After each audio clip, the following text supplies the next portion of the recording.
They had a uniform, they had a hat, and most important of all, they had a stick for picking up leaves. Yes, we're talking about whatever happened to the park keeper.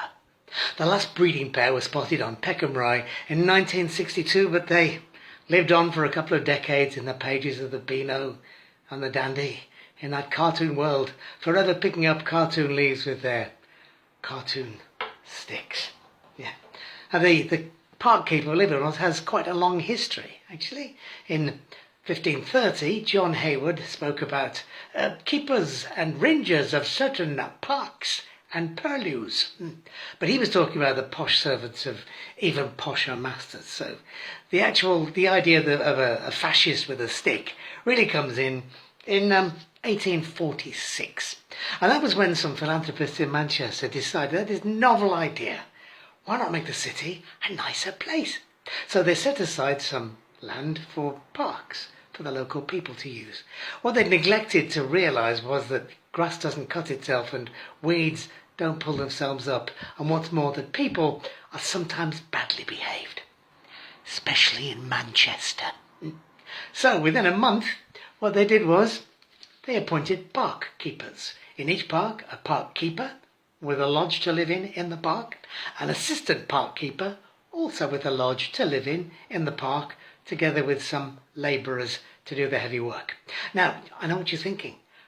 A lodge in the park? This sounds like a pretty good job. Free house and everything. Well, the one problem with working face-to-face with the public is the public. They turned out to be a little rowdy. So, in 1859, an Act of Parliament was passed which enabled councils and parks to make rules which could be enforced by park keepers to keep things under control.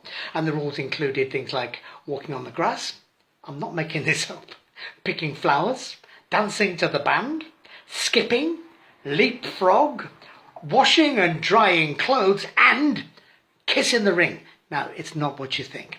The idea of this game was one person walks around a circle of other people, he picks a person in the ring, kisses their hand, that person then comes out of the circle, walks around a circle, picks another person, kisses their... Well, you get the idea by now. As you can see, it didn't catch on as an Olympic sport. Washing and drying clothes, however, is about to be adopted as an Olympic sport just as soon as they can clear up their problems with performance-enhancing drugs. Now, on the one hand you have ill-behaved young women and men whose dress was both disgusting and filthy, exhibiting loose moral conduct. Much more fun than my local park. And on the other hand, park keepers equipped with a small twig or switch that could be shaken in a threatening manner.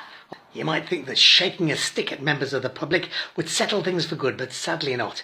The bad behaviour continued, especially at Victoria Park in London, where things got so bad that all the park keepers were sworn in as special constables, and what's more, they were given cutlasses. This was probably a high spot for the park keepers, who were now municipal pirates, prodding members of the public in the back with their cutlasses and leading them up to planks at the edge of the boating lake.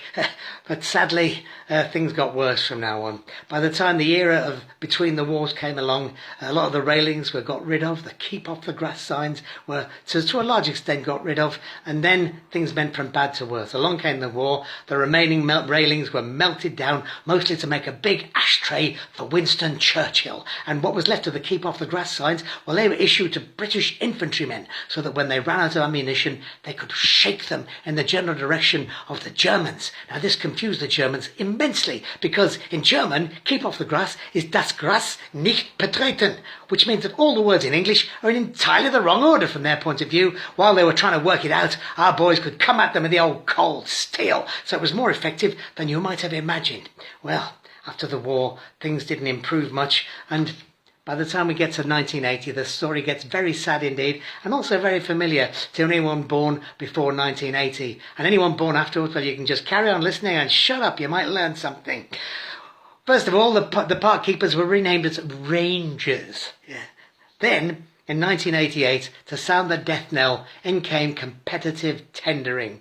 It was all done very cheaply. Van loads of people would come around all the parks, have a look around, do nothing, and on to the next park. They knew nothing, and council had to learn all over again that grass doesn't cut itself, weeds don't pull themselves up, and sometimes people, even in Birmingham, are quite badly behaved. Well, what about now? Are things getting better? I don't think so. Have a look on YouTube. You'll find films and photos of parks before 1910. You'll see floral clocks. You'll see boating legs. Because in those days, councils used to think doing things that were nice was a good idea. So they floated boats and they planted flowers. But sadly, no one wants to pay for nice anymore. So you won't see any floral clocks and you won't see any park keepers. Farewell then, park keepers. May you live forever in that great municipal park in the sky, where the keep off the grass signs are as plentiful as summer daisies, and the sticks for picking up leaves are made of solid gold. Goodbye.